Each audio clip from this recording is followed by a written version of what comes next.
place is Switzerland. The time, early spring, 1978. An unusual team of people makes its way to a secret rendezvous. Their goal, a tiny mountain village named Schmidruti. Head of the team is Lee Elders. Based in Phoenix, Arizona, he runs a company called Intercept that deals in industrial counter-espionage. Britt Elders, his wife and partner in Intercept, specializes in electronics. The third member of the team, also a partner and longtime associate, is Tom Welsh. They were brought here by Wendell Stevens, retired Air Force colonel and for over 20 years one of the world's leading UFO investigators. Their mission?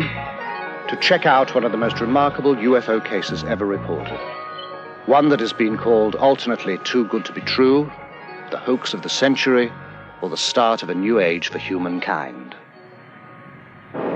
Steve, how long has this case been going on?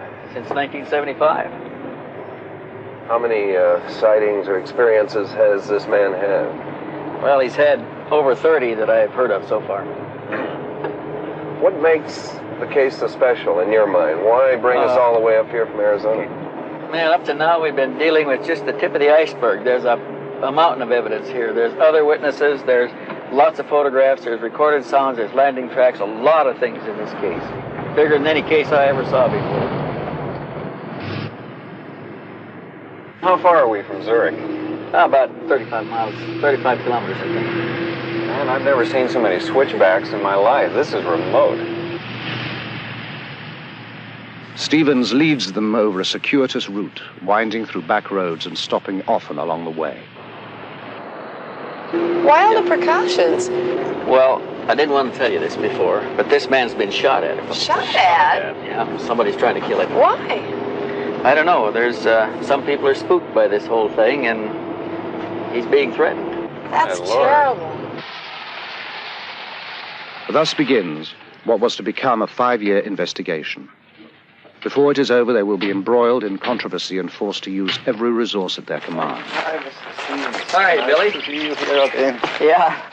I brought my friend's been telling you about. This is Britt Elders. Hi. Good to meet you. Lee Elders. His name is Edward Meyer.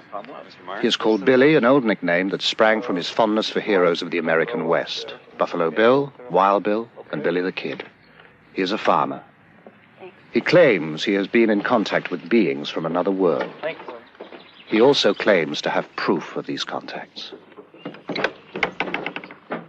Mr. Meyer, when did the experiences begin? The contact begins on January 28, 1975 in Hinwil. Mm-hmm. How did it happen? What made you go outside into the forest? I got something like a very nice voice in my head. I heard something to leave the house, to go out and to take a photo camera with me. So I left my house, and then when I was far upside from the village, I heard a singing noise in the sky. And when I was looking up there, I have seen a disc. This disc was flying over the clouds, and then it came to the point where I was staying with my motorcycle. Then slowly it came lower and lower and set it down between the white trees and the forest there behind. Mm-hmm. Meyer later photographs the impressions left by the disc's tripod landing gear.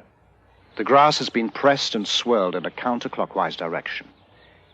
Even a year later, the grass has not sprung back, but Meyer notes that the impressions swarm with insect life. Then I have seen a person who came out of the disc. Person came out? Yeah. And when the person came out of the left side of the trees there, I have seen that it is a woman. Mr. Meyer, what did they look like? She looks like a human from this earth. Like you, like I, like human beings from this earth. You call us extraterrestrials, and you attribute to us superhuman powers. But we are like you. We too are still far removed from perfection and must evolve constantly, just like yourselves.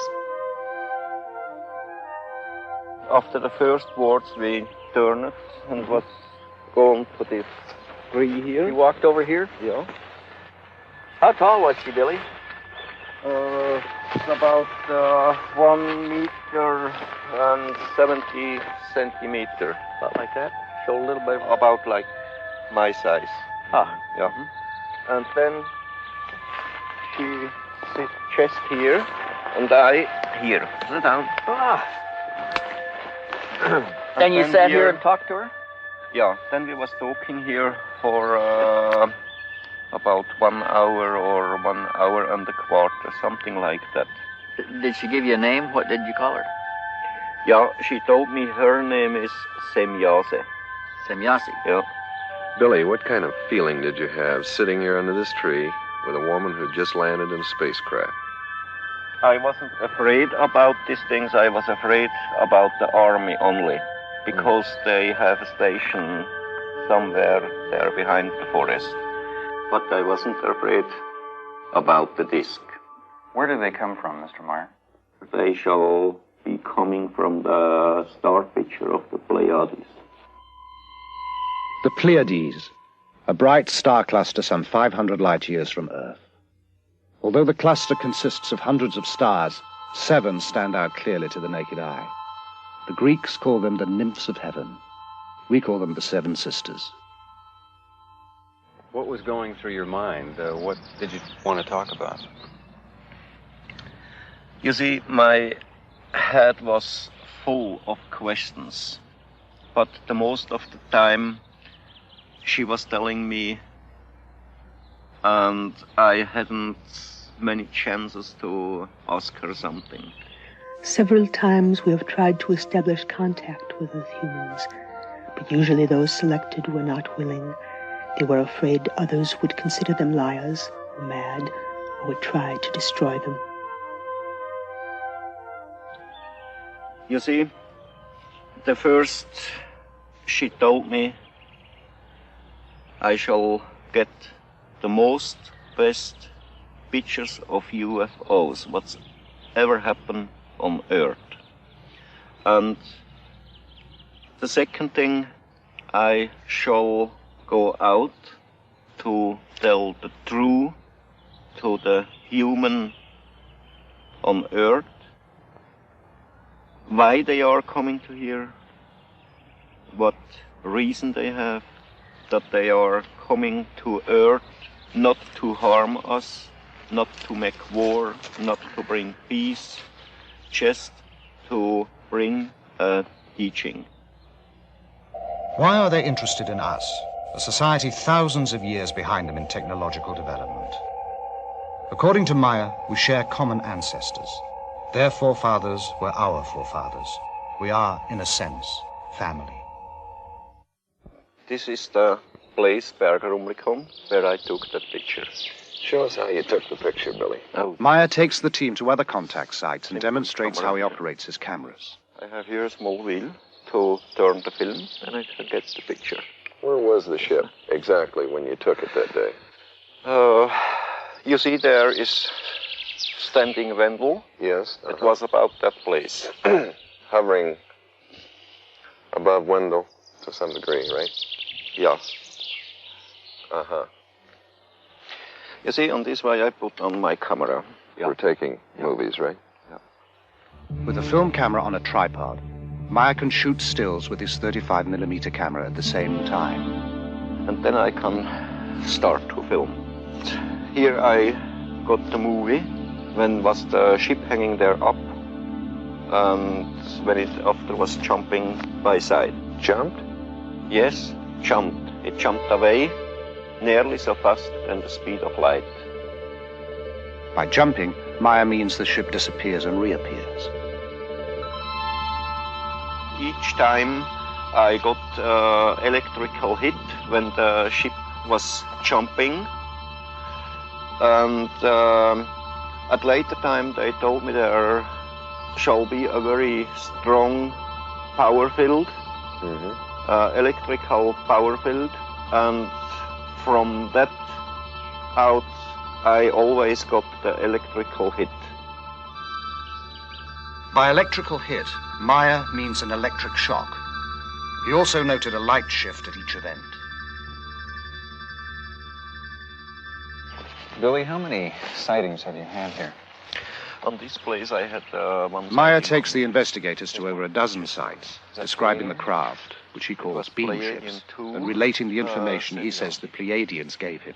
Are there any other groups coming here, Billy? How they told me there are each year about 22, 23 different civilizations.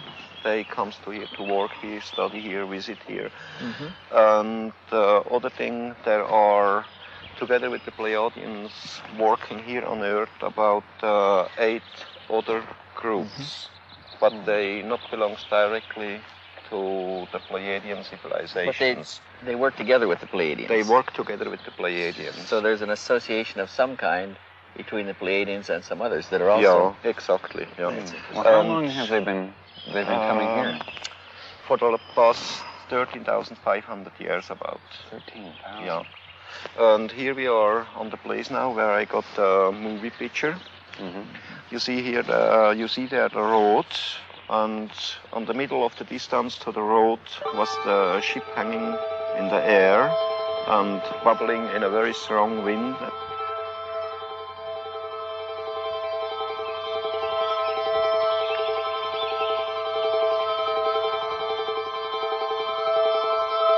And in the background on the road was driving cars from Teilingen to Rumlikon and from Rumlikon to Teilingen. But if somebody have seen something about the ship out of the cars, I don't know. You didn't hear anything after that? No, nothing.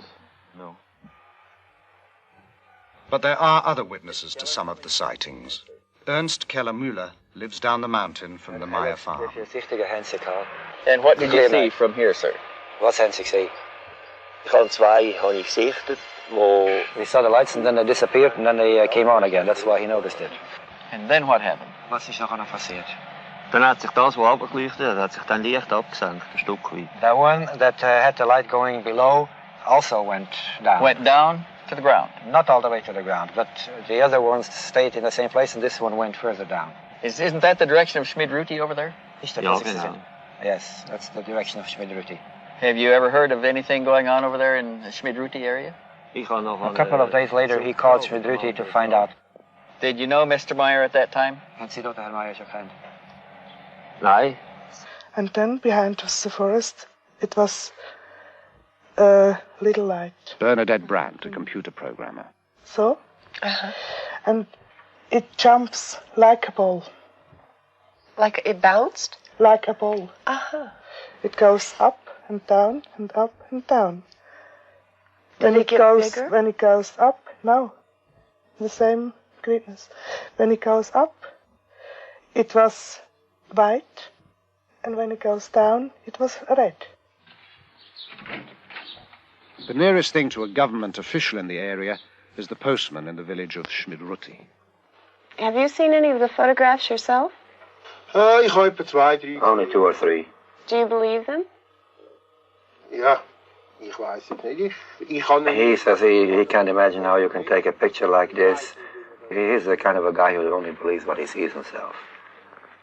Jakob Bertschinger works the farm with Meyer. Okay, he saw the light ball going away from here, from him, within that 45-degree angle. 45-degree angle? Well, that's right. And he can't tell how far it was. It was very difficult to say. But then it stood still, that ball of light, and changed direction, came directly towards him with an unbelievable speed. My name is Elsie Moser.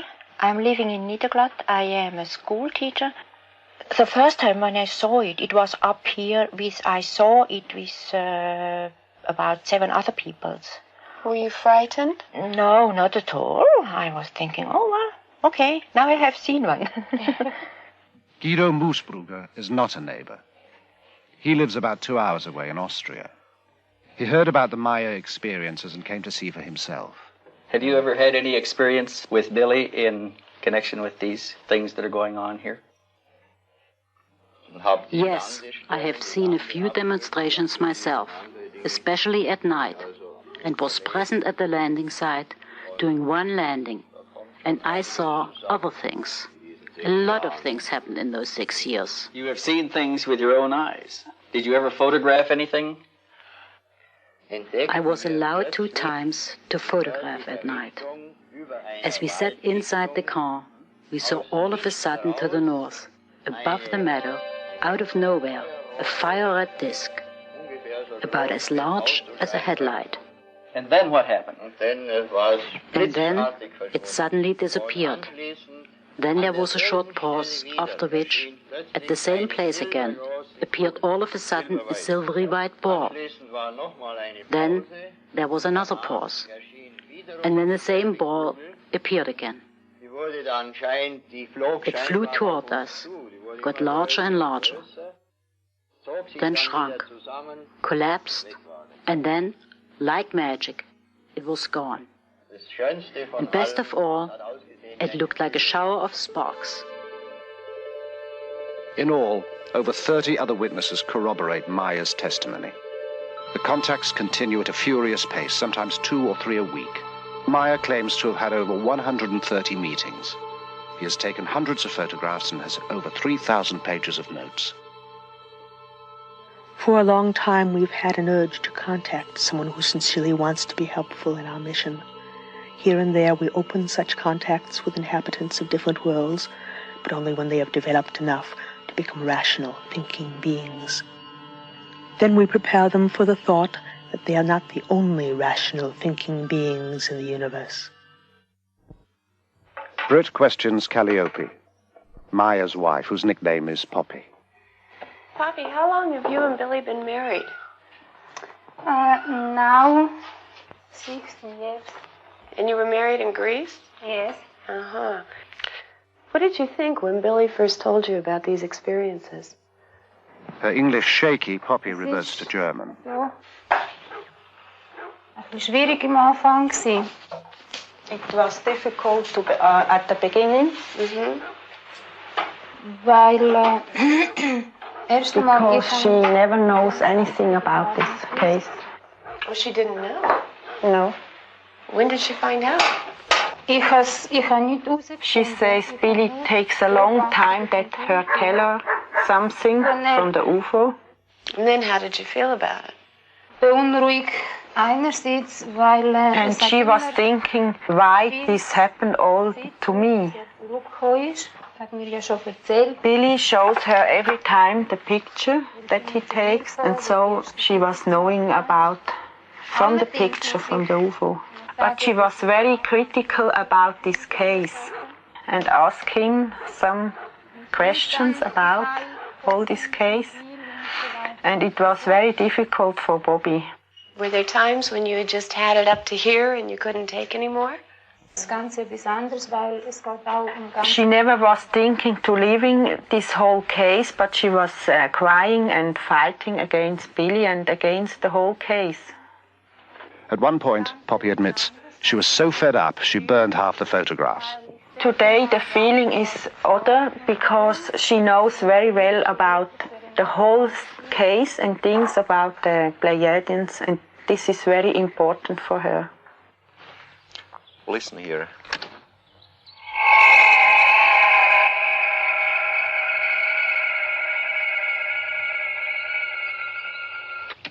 Wow, you recorded that here?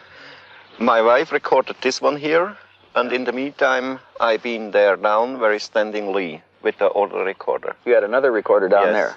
How high was the ship above you? About 60 meters. 60 meters. How far would you estimate it is from here down there today? I think some 300 meters. The sounds bear no resemblance to anything Stevens has heard before. Maya gives him both tapes for analysis.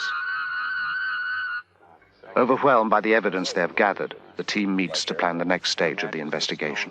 We're getting it all. We'll leave tonight? Yeah. Okay, on Meyer. I think Meyer is a very sincere and honest type person. What do you think, Steve? Has anything changed since you were here? The man seems to be the same, but there's some things changing around him. He's better off. He's got more people around him. More things are happening, but he still is basically sincere. What about the psychological aspects to the man? Do you think it's possible that he's a little schizoid? I mean, it's difficult to tell if what he's saying the Pleiadians are telling him is actually coming from them or coming from him. Well, how do you determine that? Well, we can never prove Too many that other people involved. aspect of the case. Others have seen the same thing. There's a terrific cross-section of people here. You've got a school teacher, you've got a commercial pilot, you've got a businessman, you've got a CPA. They're as good as any average cross-section of society we've got. And they all tested him themselves to their own satisfaction before they ever got this far. Well, I think we ought to go back and throw the book at this one. Everything we can, top technology we can get involved. I think we ought to let the chips fall where we may and just see what we find. We're going to run down and say goodbye to Meyer, and we'll tell him goodbye for you. Give him my best. Okay. I'll see you later.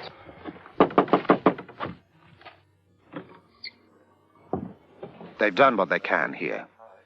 Meyer has turned over all his material, but he has one more surprise in store. So we want to thank you for all your time and trouble. Oh, yeah. Okay, just a moment, wait. I have here something. Oh. Here. What's this? Metal samples. Metal samples? Yeah. Where did you get these? I got it from Symbiose, and she brought them from Era. Are they extraterrestrial? Yeah. Metal samples. The kind of hard evidence Stevens had hoped for.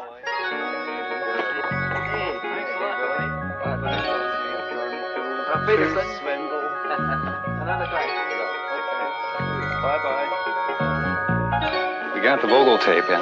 Great. Back in Phoenix, the investigators begin to sort out the massive material Meyer gave them. There are hundreds of photographs, the 8mm films, sound tapes of the beam ships and the fragments of metal.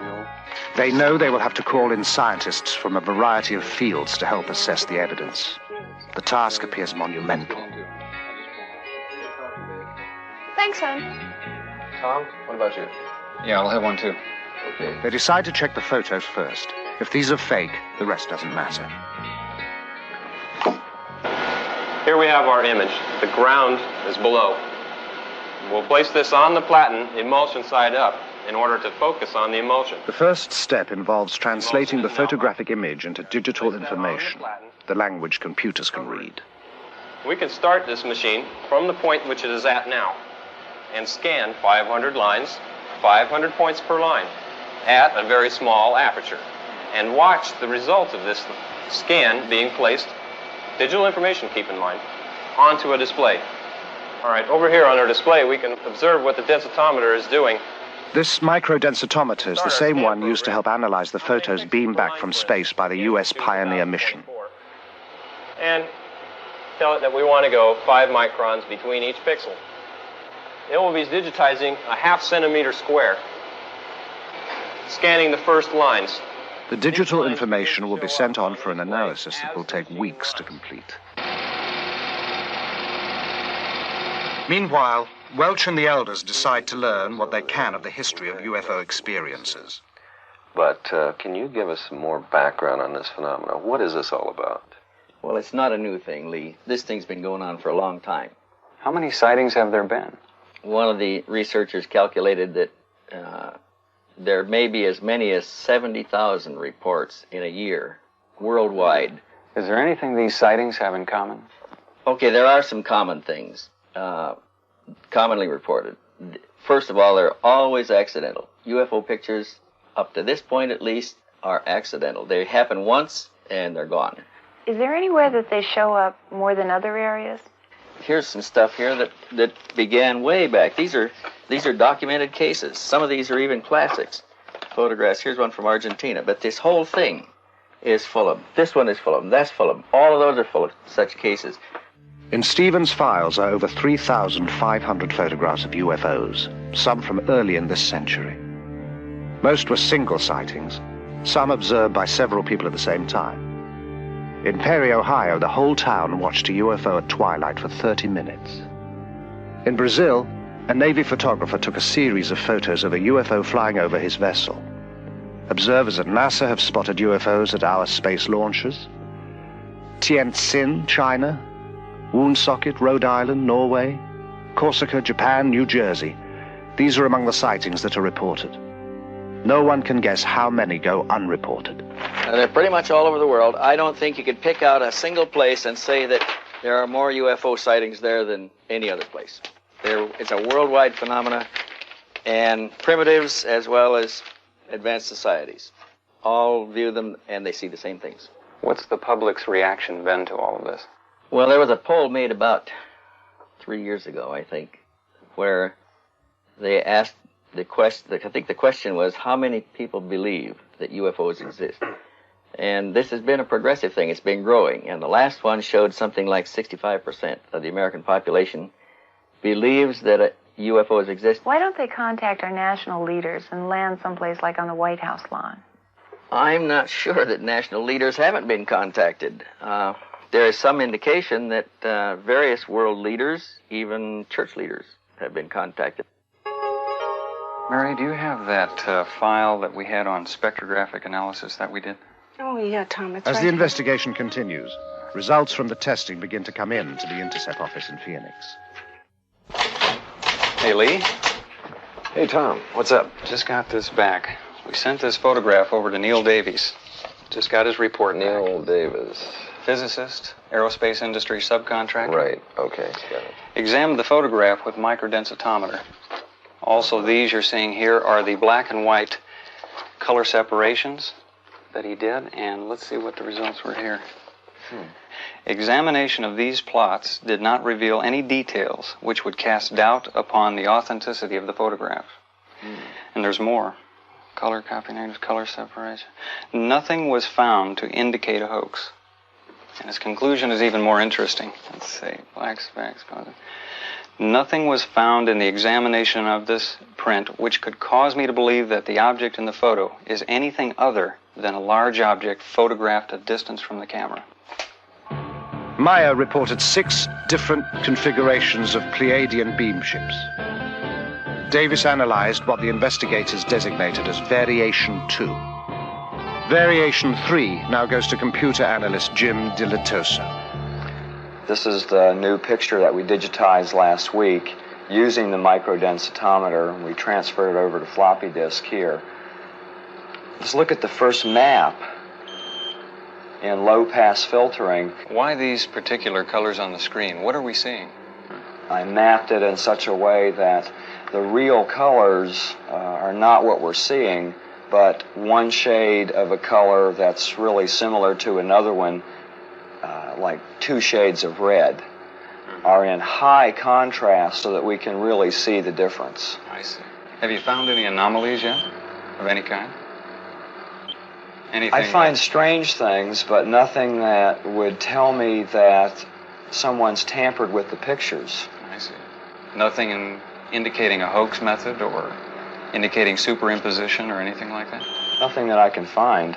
Have you been working on the grain at all yet? Yeah, I have.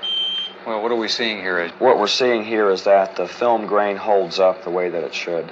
In the pixel distortion test, it appears to me and to the computer that this object was photographed in the same original piece of film at the same time that the background was photographed. In other words, no overlay.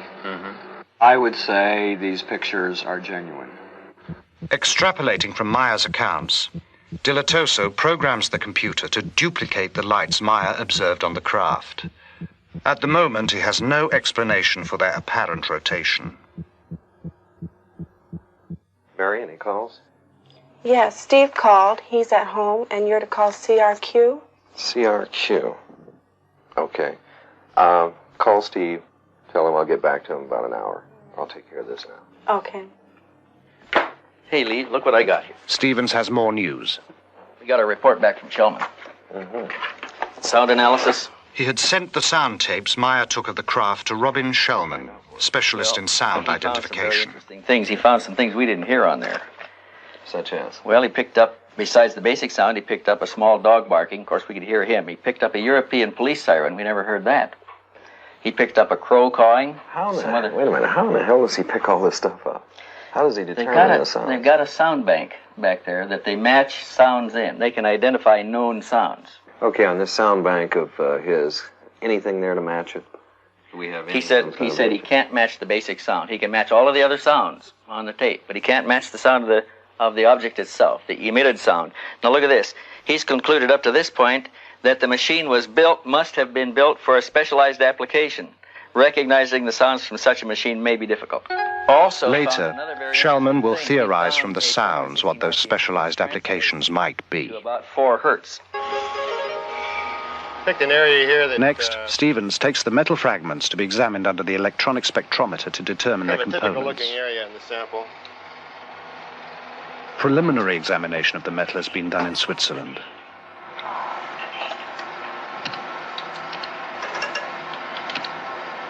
And we've got these little marker bars here that we can line up on each peak as they come up. This one indicates we have silver there.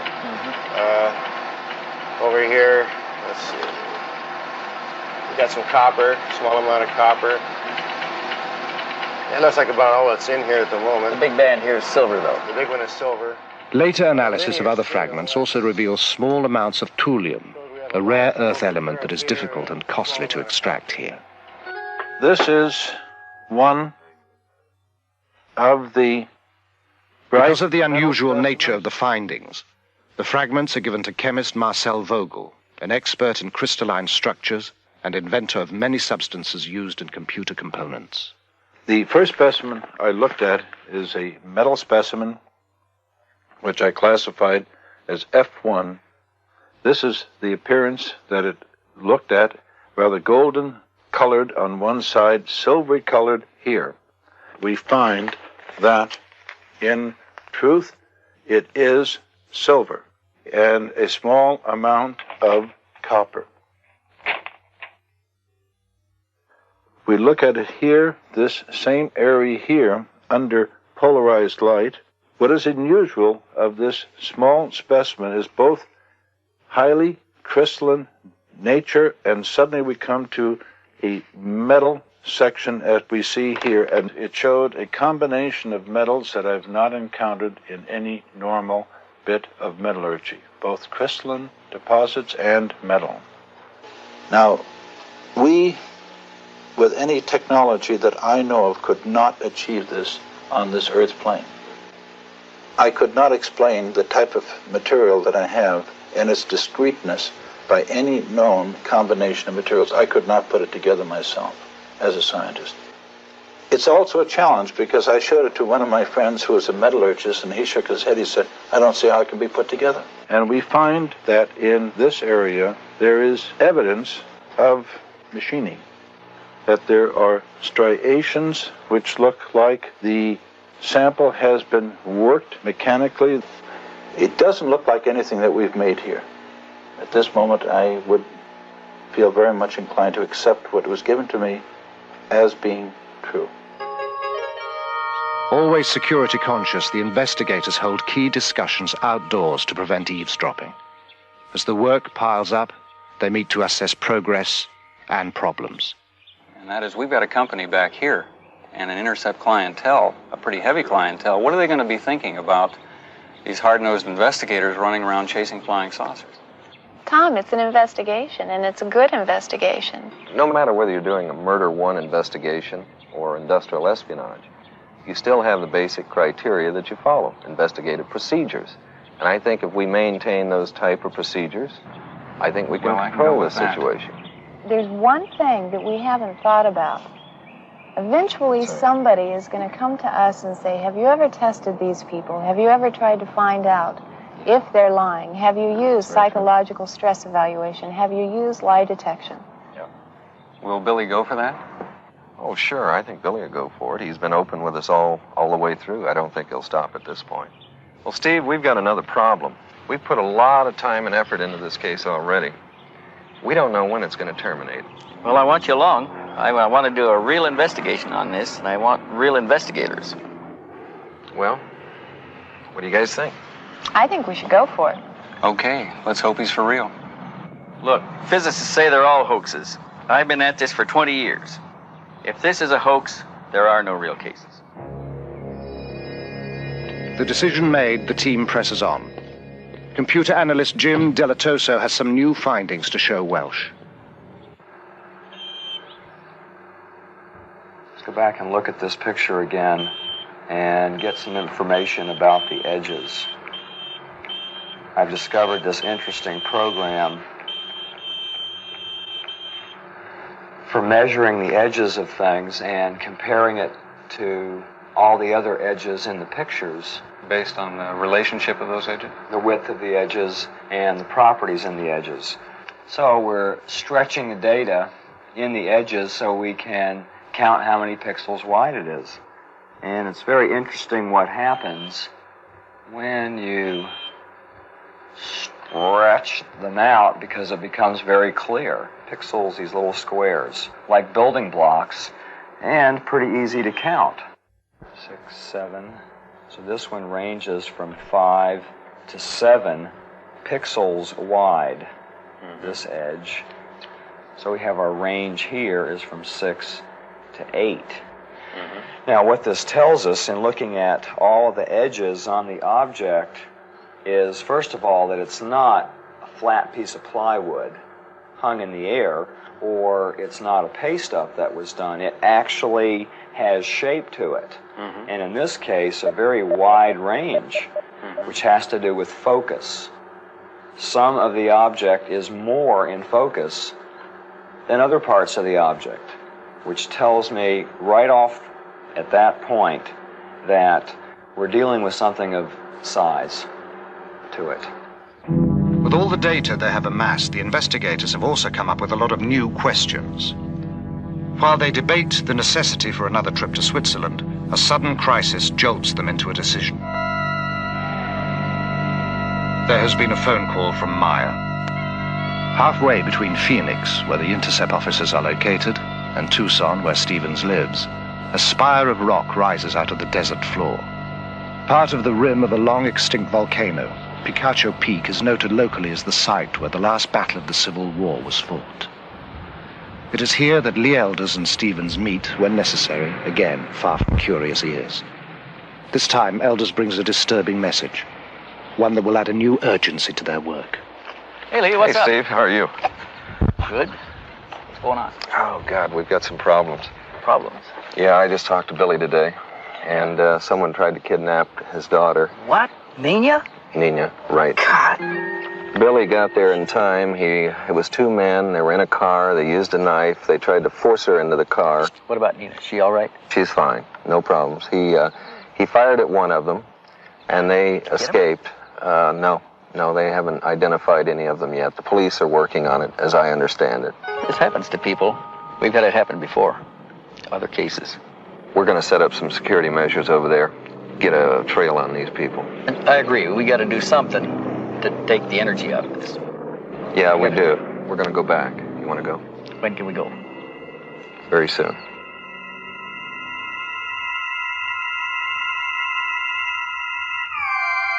Hey, amigo, any phantoms up there? No, it looks pretty clean up here, but I want to check for a third wire. In Switzerland, the investigators start their security sweep with the phones. No infinities? Everything looks all right. I tell you what, we better run a TDR up the hill, though, see if anything's hanging on the line. What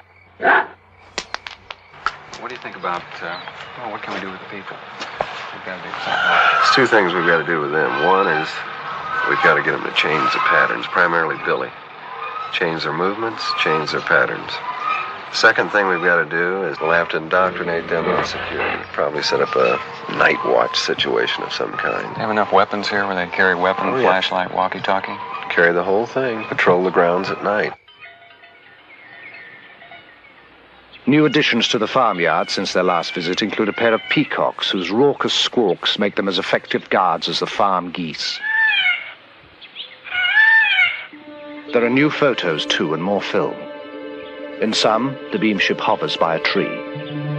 Maya says they use trees as a kind of magnetic ground. Two or more ships in the same shot are almost unheard of in UFO photos. Maya has dozens of such pictures.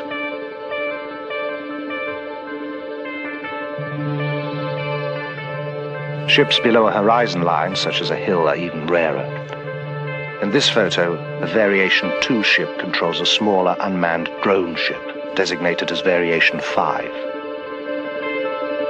In one demonstration, a Variation 3 ship exhibits a behavior Stevens has seen before. We have often reported a nipping flight. We also have a wobbling flight, where it wobbles around a vertical axis. The bobbing effect, Meyer explains, is due to the ship riding the waves of the Earth's magnetic field, much as a boat on the ocean.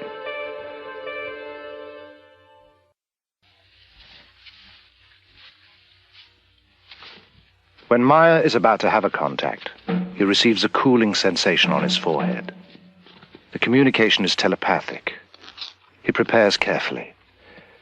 He is usually taken aboard the beam ships, but is unable to describe their interiors very well. There are no words, he says. Apparently, they are totally unfamiliar. The gun is a precaution, due to the threats on his life. The hat is a favorite, one he picked up on his travels in the Middle East. The tattoo he received during a brief stint as a sailor. He dresses well because he can be gone for hours and the weather in these mountains changes constantly. The walkie-talkie is a necessity because he is often left far from where he parked the bike and must call to be picked up.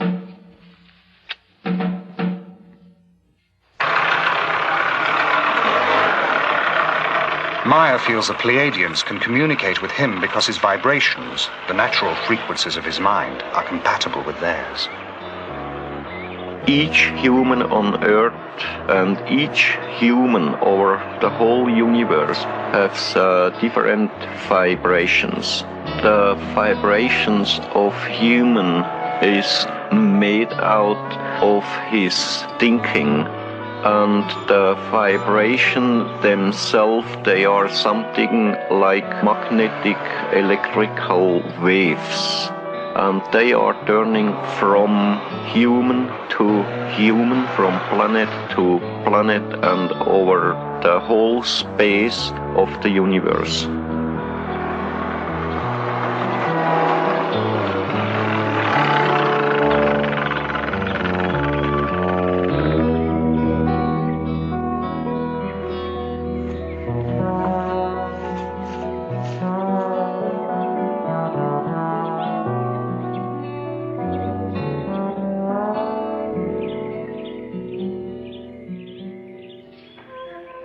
When entering your terrestrial state, we must make an adjustment in our vibrational patterns. It is similar to you adjusting the fine-tuning on your communications devices. In our case, it allows for the clear perception necessary for an exchange to take place. You see, this around this area where I took several rolls of films. Mm-hmm. And this picture here, I took over there. Uh-huh. What size is that ship, Billy? They told me it's 7 meters. One of the most frequent spots for the contacts is Obersadeleg, a wide valley just 10 minutes from the farm at Schmidruti. Here, Meyer took one of his most spectacular series of photographs. Between both roads. And you can see here these lighted trees here. That's there up. And here on the left side, this hill. What's happened there behind. Yeah. And the trees here down, it's that one there. Yeah. Okay, then is this, where did this come in here? This picture I took there, if you go left side a little bit, here, if you go down, like this way here. The beam ship stayed in the area for almost 20 minutes, flying slowly, often skimming the treetops, sometimes just hovering in place. And the ship was a little behind them when I took this picture. And just now the trees are growing up in the last months. They are about 1.5 or 2 meters higher than at that time when I took this picture. And then where did it move? It left that place to the left side. Something like this. And then it was moving over there. You see here the small tree where it's happened there. This one, that's that there. Did it come across in front of the trees like this? Yes, yes. And you can see there behind, left side of this one, this tree, the higher one there. Yeah. And after this picture, I got the other one to that position there. Further over? Yeah. Wait a minute, I think we got another one in here now. Yeah. The one in between but there, right? I had to go back a little bit, there down, and from there I took the picture. That's the tree, there down, what you can see.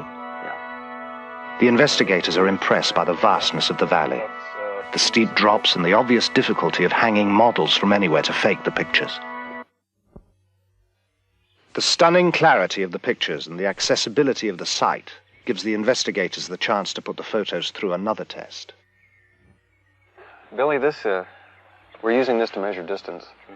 It's the latest in infrared measuring devices. Yes. It's actually a small computer. It's made by Wild Heerbrugg here in Switzerland. And what we're trying to do here, Lee is up there with the reflector. And what this will do is send infrared light out and reflect out of that reflector back here. And this will rapidly tell us the distance and will also tell us how much higher or lower he is. That's about where you're standing, right there. That's right, the place, yes. Okay, we'll go to on systems. Yes, we've got 1,262 feet, 0.85. The precise measurements and photos are fed into the computer. The edges of known objects, such as the trees and the hills, are translated into pixels. Since these measurements are known, the number of pixels in the edge of the unknown object, the craft, gives its distance.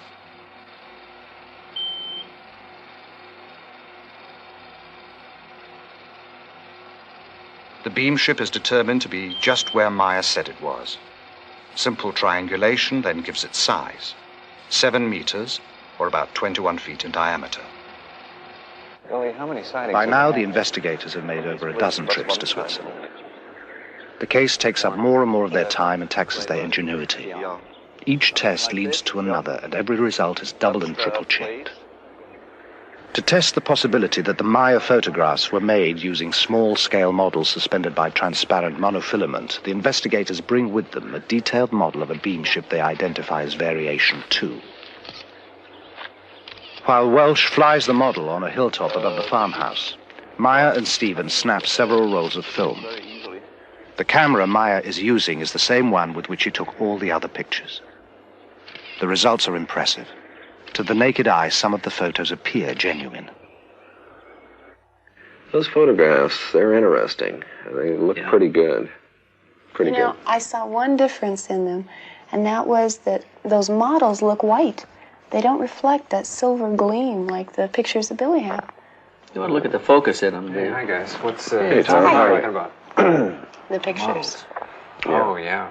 Some of them looked pretty bad, but some of them look pretty good. I think we ought to test them. Pictures of the model are not all that good. In the pictures where he focused on the model, the horizon is out of focus. Where he focused on the horizon, the model is out. Well, not all of them, Steve. I mean, some of these photographs come out very, very good. We should put them in there for comparative testing under computer analysis. We've got to have that comparison. Frankly, this could be a scam. So when we look at models, there's a variety of things that are different than when we look at photographs of these objects. Load in some colors first. That object right there is solid. It's one solid color. There's very little contour in it compared to other objects that are in the photograph, like the trees and things that we have color mapped in the background to be high contrast colors. And I've blown them up so we can look at the edges as pixels.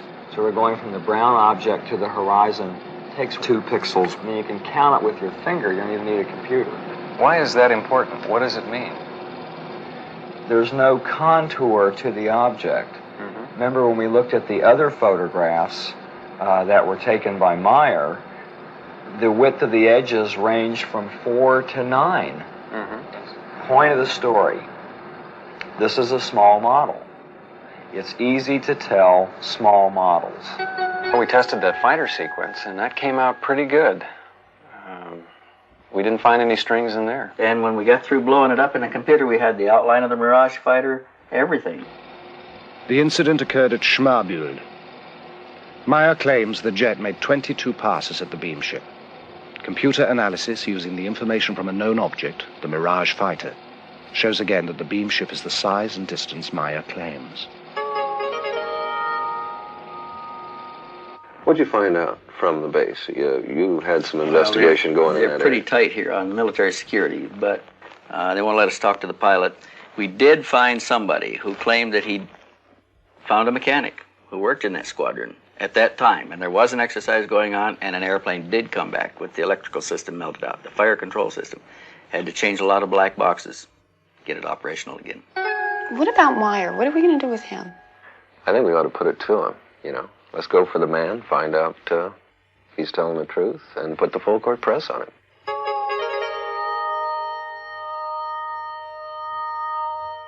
How do they contact you, Billy? How do you know to go out and meet him?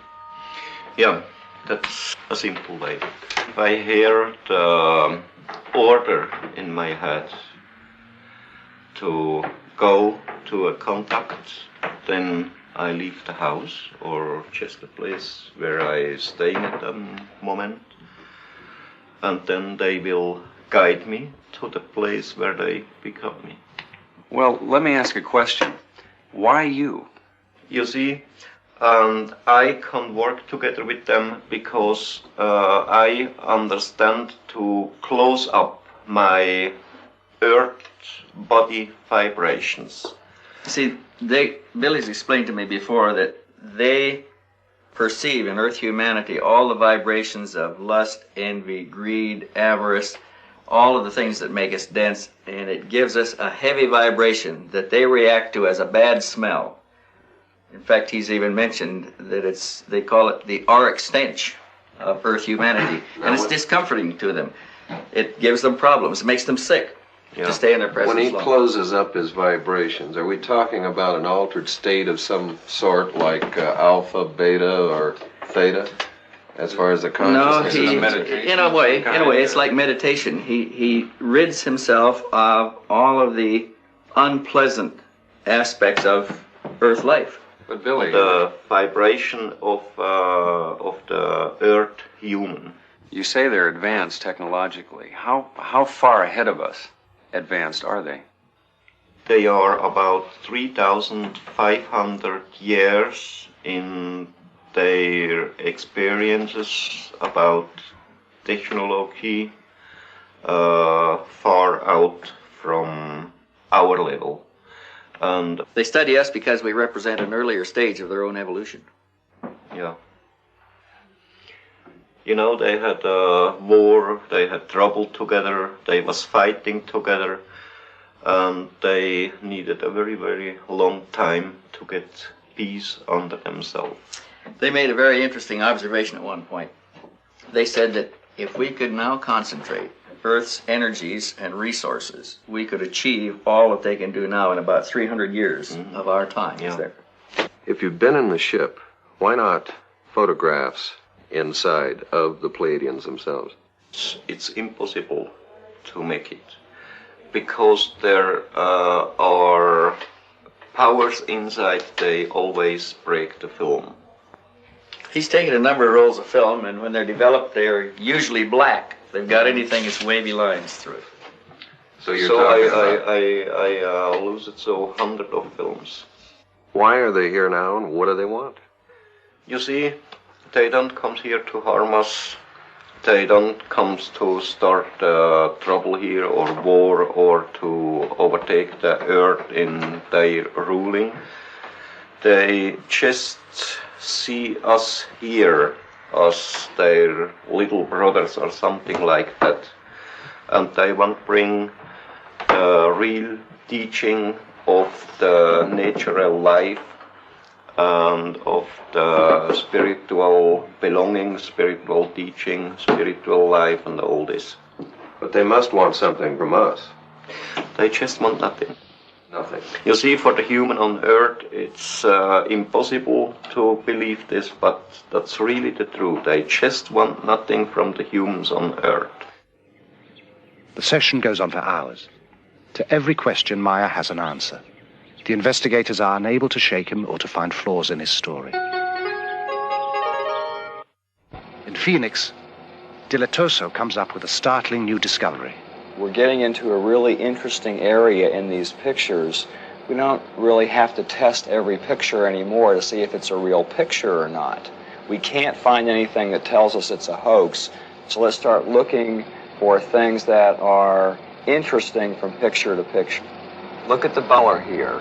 It seems to contour to the shape of the craft. Have you seen this in a lot of the other photographs? In the Meyer case. Look at the bottom here. On what's down here, it stops right in the horizon. With the coincidence of it follows this line in the craft, and it follows that line in the craft, and it follows parallel right underneath the bottom there, and we find it in half of the other pictures, I think it means something. You think it's something that we're not seeing in the photograph with our eyes? We get some kind of an aura, whether it's infrared, thermal energy, as yet I don't know. I think that craft is putting out a force field. The team had shown the Meyer material to a variety of experts in an attempt to learn if any of it could be duplicated. They estimated it would require expertise in at least a dozen different fields, including metallurgy, astronomy, ancient history, and psychology. The panel concluded it would take over 10,000 man-hours and cost in excess of $1 million to duplicate the evidence Meyer has. At that, the computer could still spot any fabrication. When we bought this center here, it was a picture like at the World War II end, and when we bought it, nobody of us had any money. We was working practically day and night for several years, many times 22, 23 hours a day. And so we built up everything here up on the land, and so it grows slowly, but it's all real, our handwork.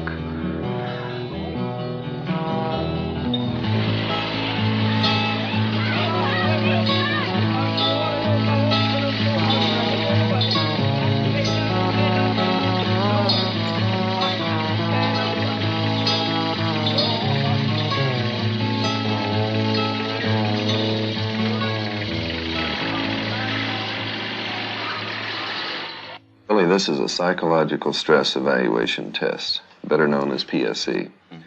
What we're going to do is ask you some questions. You will answer yes or no. We will tape these questions. The tape will go back to the United States. At that time, we'll test it through a computer to measure your micro tremors in your voice. It's like a lie detector test. Yeah. Would you agree to doing this? Go on, start it.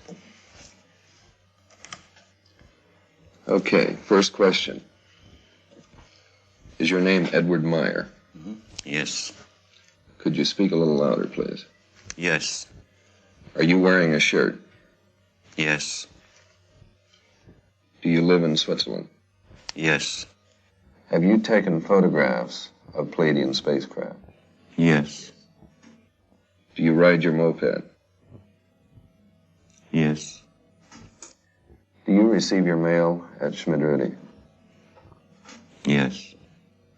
Did you fake the photographs taken at Obersadeleg with a model suspended... No. Wait till the answer, or wait till the question is finished. Suspended by a string? No. Let's do that one more time, okay? Wait till I finish. Do you live in Switzerland? Yes. The tape is taken back to be analyzed by Bob Phelan, a former criminal investigator with the Sheriff's Department of Colorado and a specialist in lie detection. Was also a yes answer. Number 3, do you live in Switzerland? Yes, he lives in Switzerland. There's enough stress here to indicate that probably isn't where he prefers to live, or he's lived someplace else. Question 4 was the first relevant question you asked him. is, have you taken the photographs of spacecraft? His answer was yes. He's being extremely forceful, though not deceptive. And my opinion on that particular question is that he's being as truthful as possible. Number 7 was the second relevant question you asked him, and he answered right on top of the question. And the person asking the question had asked him to answer the question again, and then he asked the question again. The stress levels between the two diminished the second time that the question was asked, which is not indicative of deception, because stress builds in a deceptive pattern. It doesn't diminish. If it was a deceptive answer, the stress would then increase, not decrease. Now, something was extremely interesting to me was the 8th question you asked him on, do you drink coffee? And for some reason, he's more stressful on the statement about coffee than he is about the picture of the spacecraft.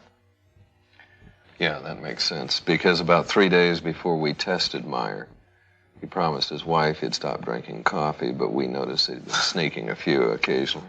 Okay, that could probably be the account for it then. Phelan reviews the tape several times. He can find no evidence of deception in the statements about Meyer's experiences. Much of Meyer's film has been lost or stolen, but the remaining sequences are, as promised, the most astonishing ever released. In one demonstration, the beam ship flies around a tree, which can be seen to sway in the backwash.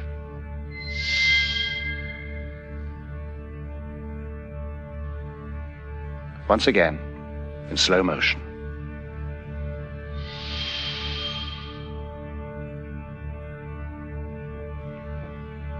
Even slower.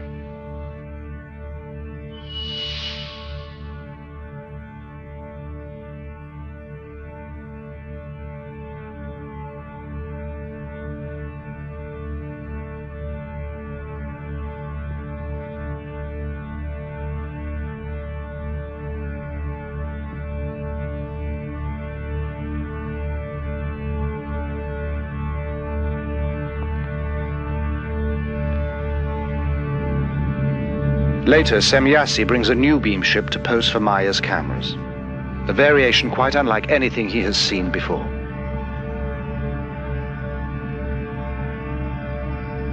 She explains, as best he can understand it, the function of the spheres for propulsion of the craft in interstellar travel.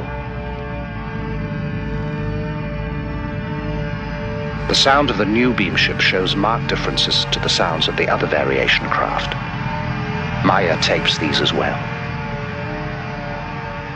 The tapes are taken to electronics consultant Niels Rognerud and sound engineer Steve Ambrose for examination. We have two pieces of equipment.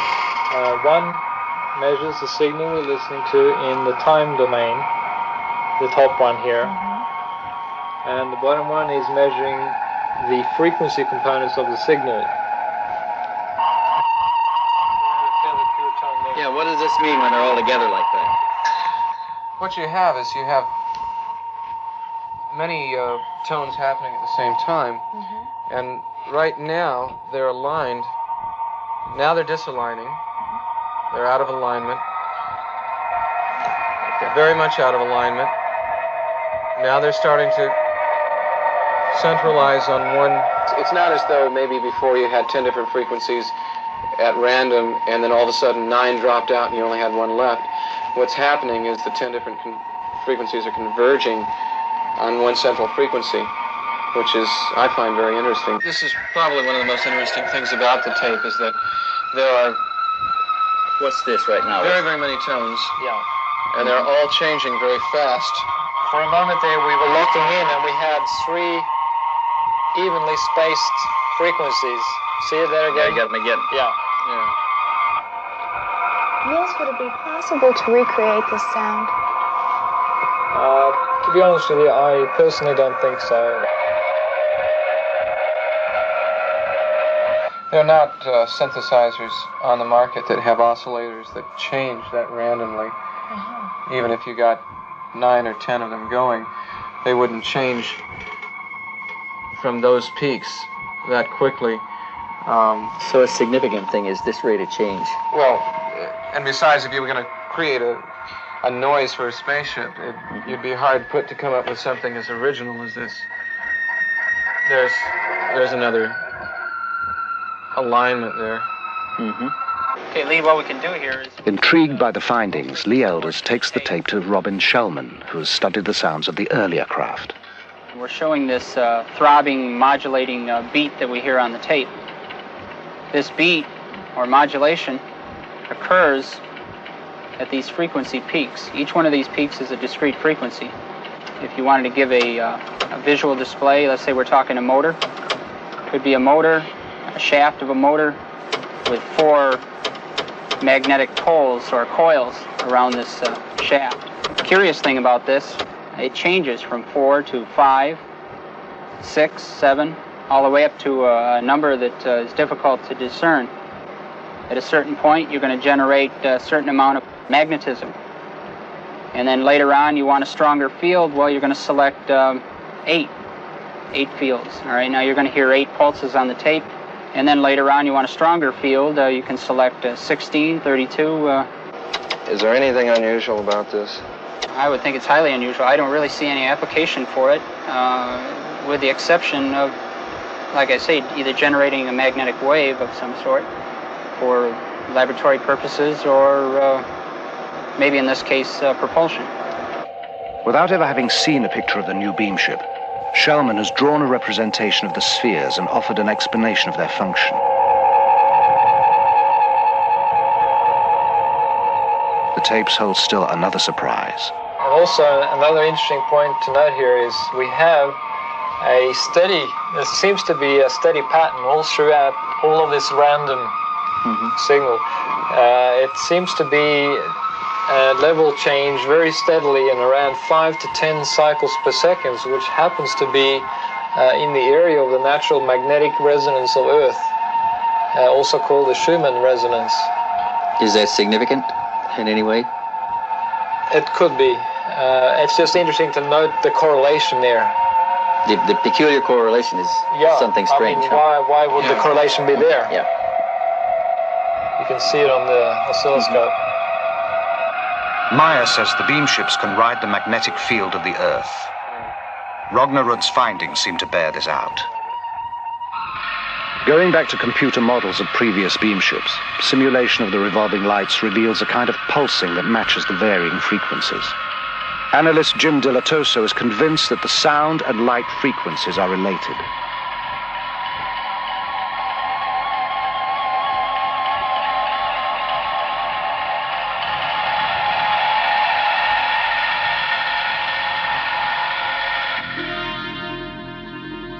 The phenomena might also explain the ability of the beam ships to suddenly disappear from sight and just as suddenly reappear.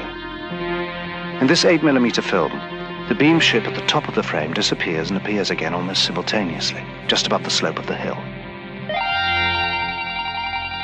When the film is examined, the beam ship disappears and appears in the same frame, which means that less than 1/18 of a second has elapsed.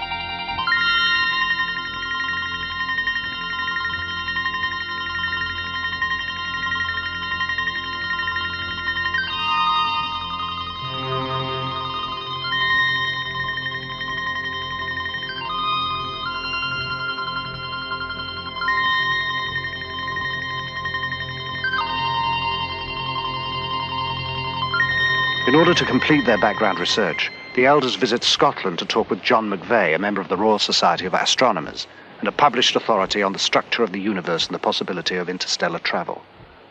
Is it possible to travel from the Pleiades to this planet? I think the only way any intelligent beings and living beings could possibly reach here the influence of the sun from the Pleiades would be by some unconventional means. Probably by hyperspace. One can use this term now a bit more freely because it has kind of scientific significance now. You know, this McVeigh is quite an impressive guy. He's written 6 books on related subject matter: life in outer space, interstellar travel. I think he knows quite a bit of what he's talking about myself. Yeah, I've got one question I'd like to ask him, though. What's that? I want to see if he's got any information on this historical connection we keep coming up with. Because we found it everywhere from the Incas to the Aztecs to the Greeks to the Romans to Egypt, everywhere. Possibly he's come across something in his research. Well, the Pleiades are very well known. In fact, they're a very ancient group. They're mentioned, in fact, in the Bible, in the book of Job. I can't just give you chapter and verse, but they are a very old group.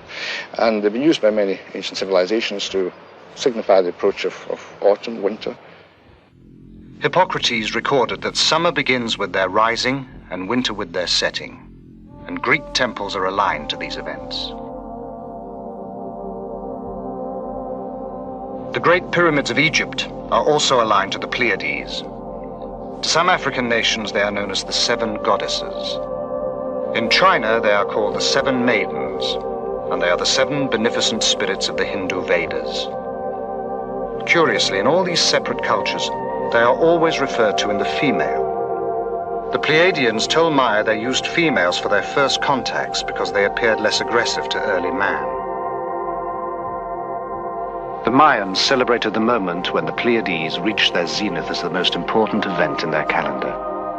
Pre-Incan peoples believed their gods came down from the Pleiades, and on the mysterious plains of Nazca, Peru, the Thunderbird marks the plaza of the Pleiades.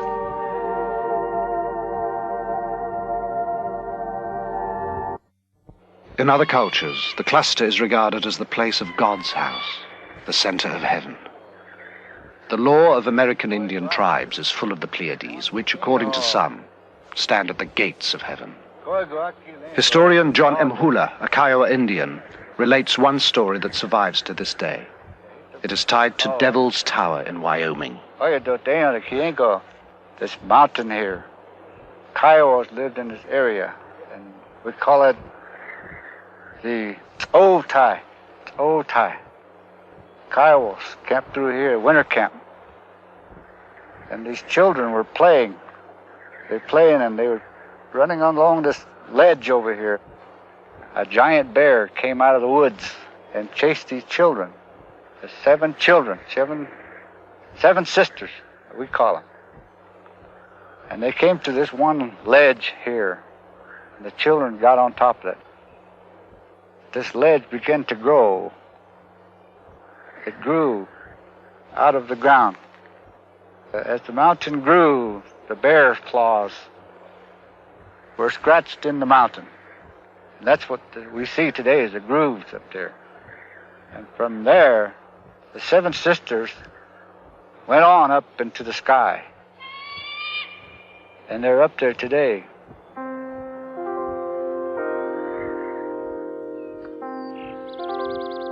The Pleiadians today, they wasn't created and born on the Pleiadian planets. They came out of the planets of the system Lyra and Vega. But they was not created there because their forebears came from some other planets and other galaxy somewhere into space. Those space travelers who were the ancestors of Earth races came from star systems differing from yours in many respects. When these ancestors came to your planet too, there were already humans developing here. Since in the universe there exist many different colored peoples, races developed here that were able to adapt to the conditions in different parts of Earth. We can see also we not are the baddest races in the universe. How many sects go to tell and to say that the most bad thing what's happened over all the universe shall be the human being on Earth. it isn't true. There is trouble here, and there is trouble somewhere else into the space on other planets too. There remain only a few questions to clear up, but one of them has perhaps the most bearing on the Maya case. If his story is true, how did those beings accomplish a journey of such staggering distances? The investigators put the question to Alan Holt, an astrophysicist who works with the US space program, and David Froning, a specialist in spacecraft design for that program. Gentlemen, is faster than light travel possible today in our technology, or is this still just theory? There have been physicists that have been so bold and brave as to actually postulate the existence of particles that travel faster than the speed of light. And they have called these entities tachyons. And they have shown that the existence of such faster than light entities may not violate known laws of physics.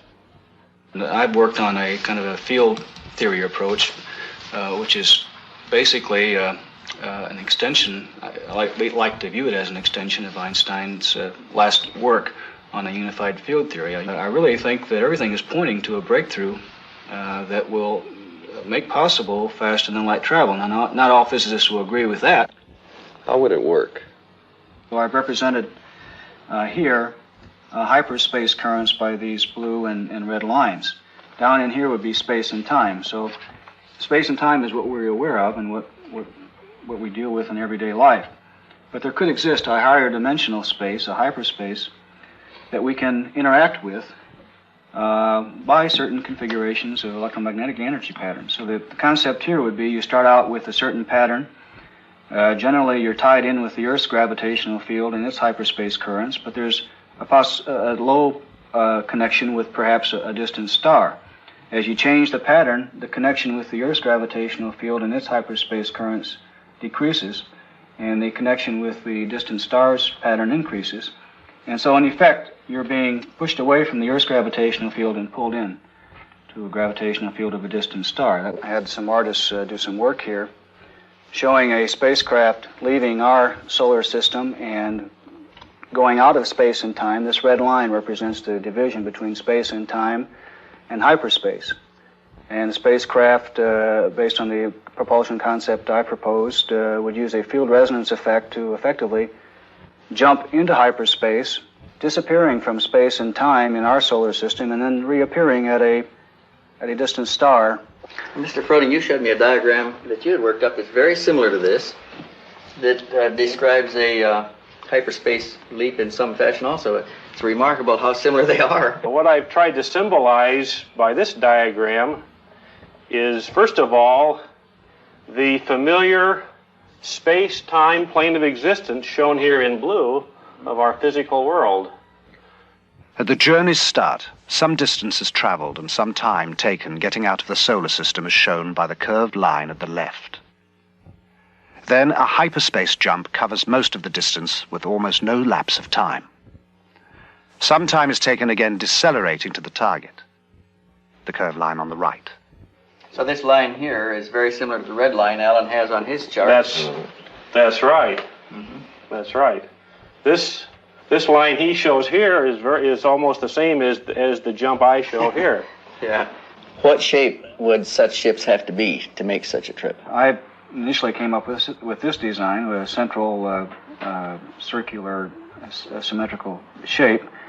This top figure shows the field resonance system in its space-time jump mode, where it initially rises up to a certain point, and as it rises up, as the pattern gets closer to the resonance point, the colors can change, showing a higher energy flow. And you do get an effect in this concept that is very similar to what is observed in some UFO sightings. Okay. Dave, concerning the Pleiades, they're about 500 light years away from our planet. What would you estimate the time in this form of travel? We're talking about on the order of eight-hour transit times between the Earth and the system, such as the Pleiades star cluster. According to Maya, the Pleiadians make the trip in something over 7 hours. Maya also says that the Pleiadian beam ship's use of the magnetic field of the Earth is something our scientists are close to being able to accomplish as well.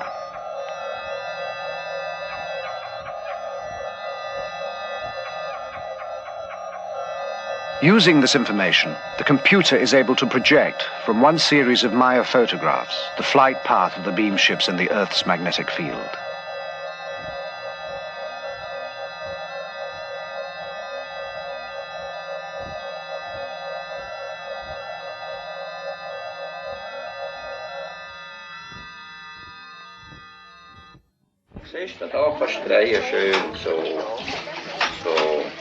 While the contacts continue, life on the farm proceeds at an even more hectic pace.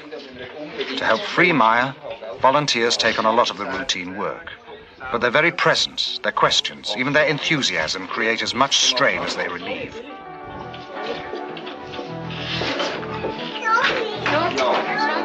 The last 20 or 30 years, there was many people who have seen UFOs. There are many people around the world who likes sensation only. Other one who are doing hoax to get money, maybe to get a name. But there are really many contacts and many people who have seen UFOs. Between his work for the Pleiadians and the demand for his attention on the farm, Maya finds little respite. For moments of precious solitude, he retreats to the land he knows. Above everything stands one force alone. We call it the creation. It regulates the laws over all, the life and death of everything in the universe, because it is everything in the universe. Real spirituality comes from the understanding of the laws of nature, the natural working of cause and effect, each contributing to and sharing with all. When you indulge in ritual and ceremony, real spirit pines away until it is gone. A spiritually developed being acknowledges creation in all things, from the largest to the smallest. Following this way, fears and doubts vanish like rain before the sun. The story is by now a sensation in the European press. Every major magazine features Maya and his photos. Television coverage from as far away as Japan spreads the message to a public hungry for even more information. The quiet farm is suddenly a mecca, inundated with visitors eager to meet Maya, see the photos, hear his experiences firsthand. Agapula, come exo. Ottamo in exo, mi laime optis.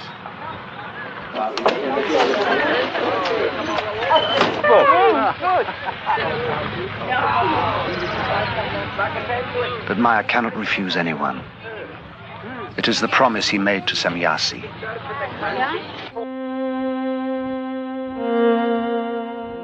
You have whole organizations which investigate our beam ships, but they have little material which is really authentic. However, the authorities already know much about our existence, but they continue to deny the fact of our existence, or even the fact of their research. They want only to rule the cosmos, but they are not even able to create on Earth peace among themselves.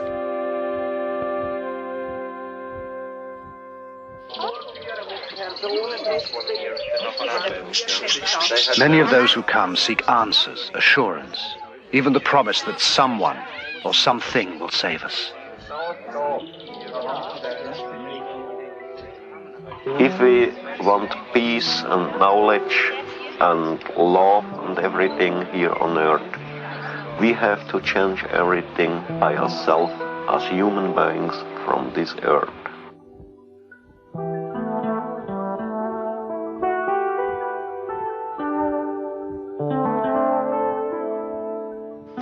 And you are... Despite a severe language barrier on both sides, Britt Elders has grown close to the Maya children.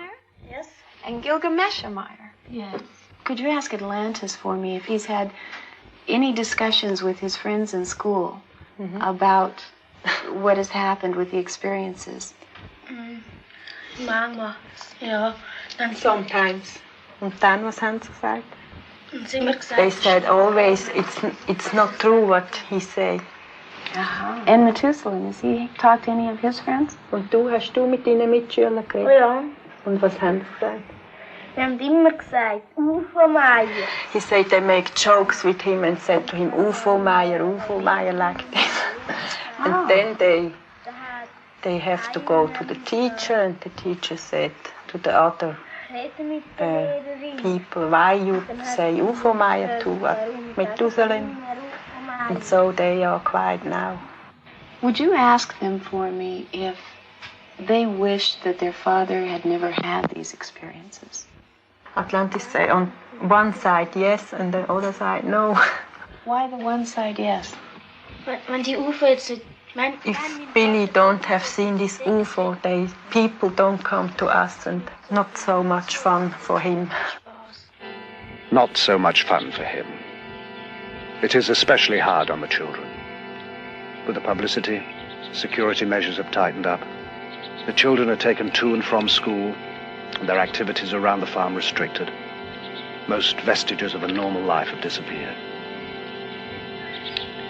But when a threat does appear, it is not from assassins or kidnappers, but a wholly unexpected source. One night, the household is awakened by a brilliant light that bathes the whole area in an eerie glow. Maya, disturbed because he has had no telepathic indications, grabs his gun and his camera. The light changes shape and intensity. It moves out over the valley, illuminating the valley floor, rising and falling until dawn, then disappears. At his next contact, Maya asks Samyasi about the phenomenon. She has no explanation. The Pleiadians do not know what the strange lights could have been. Maya is shaken. You know, everything is going on more and more difficult.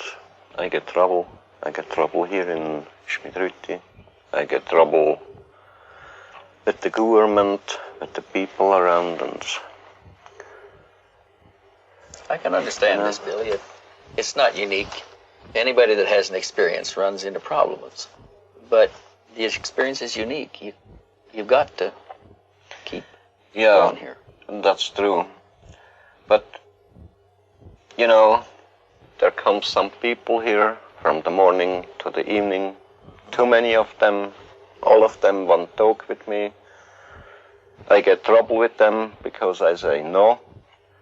There is some other people who likes to kill me, who likes to kidnap the children. I know it's got to be very hard on you, Billy, but we've got to go on. Yeah, that's to say very easy for you, now, but not for me. I've put a lot of time in this. We've taken your pictures back, we've tested them, we've tested the metal, we've tested the sounds. They all test good. You've got the best evidence that we have in any case, and I've been at this for 20 years. Yeah. And we can't stop. And what you find it out, all of it? Is it now true, or is it... Well, we're finding evidence that tends to support the case. It looks like it's really happening. Now, you have your own truth, and you know what's happening, but we've got to demonstrate this to ourselves and to the rest of the people. Please give it some serious thought. I need you. Yeah, that's true, but just now I don't know what I shall do, you know. I'm down, my nerves are playing crazy. My mind slowly is turning over. I have to think over about it. Please give it some serious thought, Billy. We can't stop now. We don't have any other way to go. But I think the world needs to know. I think you feel that the world needs to know, but you just don't want to be the one. Somebody has to be. I know, but I have to think over about it. I don't know. Just now, I don't know. Grüezi. Grüezi. Danke. At the bottom of despair, an incident occurs that will reaffirm Maya's faith and give him the inspiration to go on.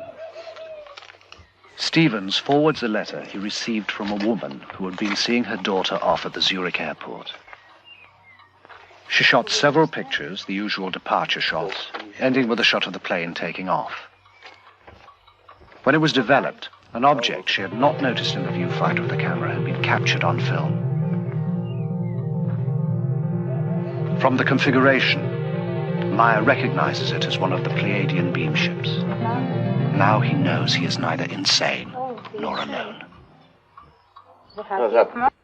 For myself, I don't worry.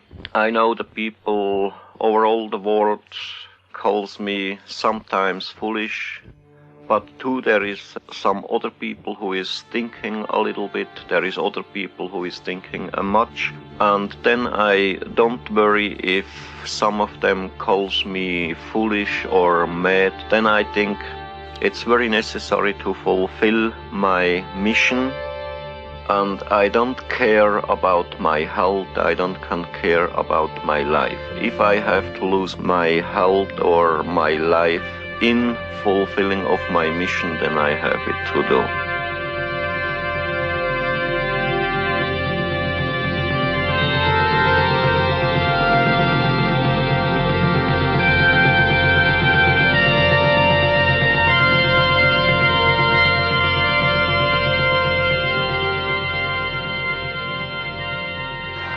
What you thinking, babe? Oh, I was just trying to figure out how many times we've been here between the four of us. We've been here a total of almost 20 trips. Wow. 265 days. That's collectively between all four of us. And we're still searching. But I don't think there's much more we can do in the investigation end of it. I think it's pretty tight. I agree with you. I think we've reached our limit as far as an investigation is concerned. I think maybe now what we should think about doing is telling other people what we've done in the investigation and what we've found. Try to take some of the stigma off of it. I think we should talk about it and let everybody make their own decisions. Yeah. Ready to go home? Just about. Okay, wir sind heute also zusammengekommen, weil ich Bericht bekommen habe vom Lee. The investigators are anxious to release their findings. Meyer realizes this will expose the group at the farm to even greater pressures. He puts the issue to them, emphasizing that with wider publicity they can expect even further disruptions in their lives. But the others too feel it is time. They will do what they can.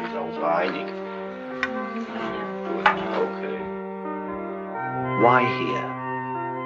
Why in this tiny, quiet, ordered country known till now for clocks and cheese? A banking center, aggressively neutral, a winter and summer resort. Nothing about Switzerland seems to indicate the choice. Except Meyer is here. Pleiadians told me if I like, I can go with them to the Pleiadi, to stay there, to spend my life there. But the Earth, it's a very lovely and nice planet, and the humans here on Earth, they are not better and not better than on other planet. My hopes and my dreams, they are very simple. To bring love and peace and the fulfilling of all the natural and creation laws over all the world. Thank you for all your help and cooperation. Don't mention about all that. Thanks for working with us. Everything. If we've given you a bad time, we apologize, but that's strictly been for the sake of the investigation, okay? I hope we'll go on to work everything. We're going to look into it good. Yeah. We'll let you know. Well, we'll see you later. Bye bye, Brit. Good journey. Bye bye, Tom. See you Good again. flight. So long, Cheers. Billy. Venmo. Yeah. Bye-bye. Kelly, it's been a pleasure. Bye bye, Lee. Yeah. Lee, just a moment. They still comes. They are working here together with us. They don't leave so early. They will stay here for the next couple of years. So They are among us now, watching, perhaps waiting for us to join them.